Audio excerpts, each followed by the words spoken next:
morning, and welcome to another First Five. Have you noticed that we live in a world where you're expected to be abundantly available? And this is what I mean by that. We live in a world where you carry around a device that anyone and everyone can contact you at any time. And now that's not exactly the problem, but the problem is that culturally we expect you to be available to us at all times. Whether that's through social media or through texting or phone call, we're expected to be available all the time. When people need us, we should be there and be available. And what has happened is this has actually created a problem within us, is now we feel this need, this desire to be available to all people. And what that does is that brings exhaustion and actually affects the way that we make our decisions. I'm expected to be available. So I have to live a certain way so that if I am needed, I can be available. Because if someone were to call me or someone were to text me, I need to be available. Today, we find ourselves in Mark chapter 1, verse 35 through 39. And this passage tells us something about the need to be available.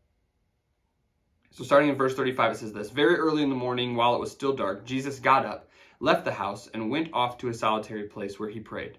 Simon and his companions went to look for him, and when they found him, they exclaimed, 'Everyone is looking for you.' Jesus replied, 'Let us go somewhere else, to the nearby villages, so I can preach there also. That is why I have come.' So he traveled throughout Galilee, preaching in their synagogues and driving out demons." Jesus had a habit of doing something very important that I believe we need to learn today. This thing is that he spent time not only for himself, but to connect with God. He made this a priority. It said very early in the morning, he went to a solitary place. He got alone. And more importantly, he got alone with God. He got alone to pray. And he made this a priority. He wasn't available to people. He wasn't there so that he could be not taken advantage of or used, but he was not available. So much so that when Simon finally finds him and says, "Everyone is looking for you, Jesus. Where have you been?" As if to say, "You weren't available to us. What's wrong?" He said, "Let's go somewhere else." I find this to be mildly humorous.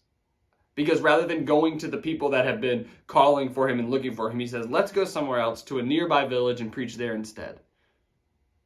Because I'm not here to just be available to everyone, but I'm here to do what I'm called to do. And a lot of times I think we get these two things mixed up.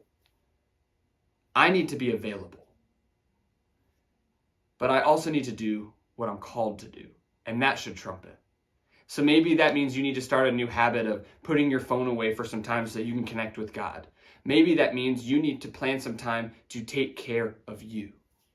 But in our culture where we are expected to be available, we should learn from Jesus, find a solitary place, and not only take care of ourselves, but take care of our relationship with God so we can be most connected with him, and so then we can be most connected to the call he has on our life so that we can have our priorities straight, just as Jesus made it a priority to have his straight. I hope this was helpful for you, and we'll see you later for another First Five.